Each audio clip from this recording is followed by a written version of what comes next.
Rwy'n dechrau fy nhaith yn un o'r gwledydd fydd yn dioddef fwyaf o newid hinsawdd, a lle mae'r boblogaeth yn debygol o ddyblu bob 20 mlynedd.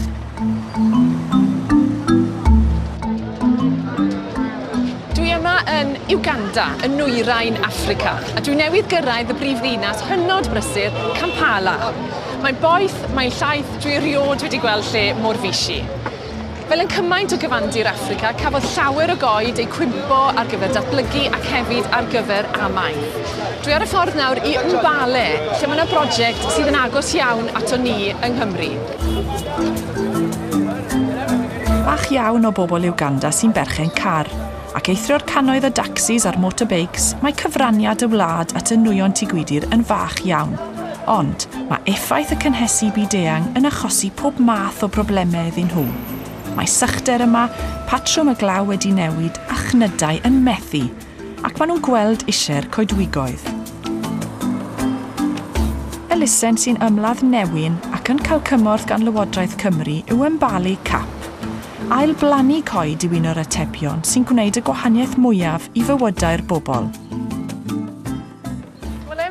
Mulembe, I'm Siwan. Yes, Siwan, I'm Apollo. Nice to meet you. I'm the Executive Director from Mbale Cap. Y parchedig Apollo yw arweinydd y tîm, ac yma hefyd mae cynrychiolwyr o elusennau Cymru, fel Hwb Cymru Affrica a Pont o Bont y Pridd. Thank you. Ezra? Nice to meet you. Mulembe.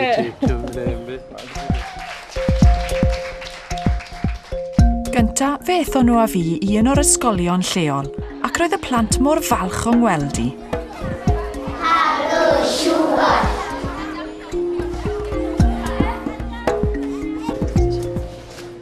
Helo, assalamu alaikum.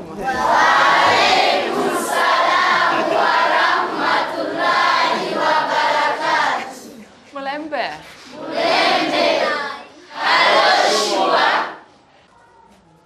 Roedd y plant wedi paratoi cyngerdd yn arbennig i fi.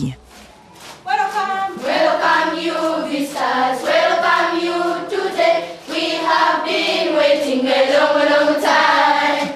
Life is so good, life is so dear. We know everything is going to be fine.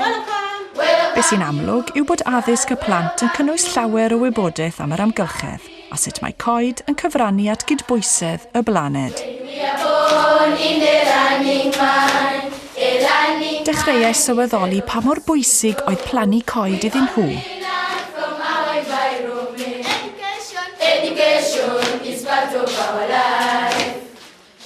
Y rheswm fod cymaint o groeso i fi oedd am mod i'n dod o Gymru, oherwydd Llywodraeth Cymru sy'n talu am y coed ac am hyfforddiant i'w plannu a'i meithrin.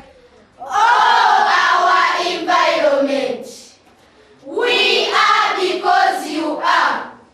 Bob tro y mae babi yn cael ei eni yng Nghymru, mae coeden yn cael ei phlannu yn Mbale. Coed sydd yn achub bywydau y bobl hyn ac yn cynnig dyfodol i'r plant.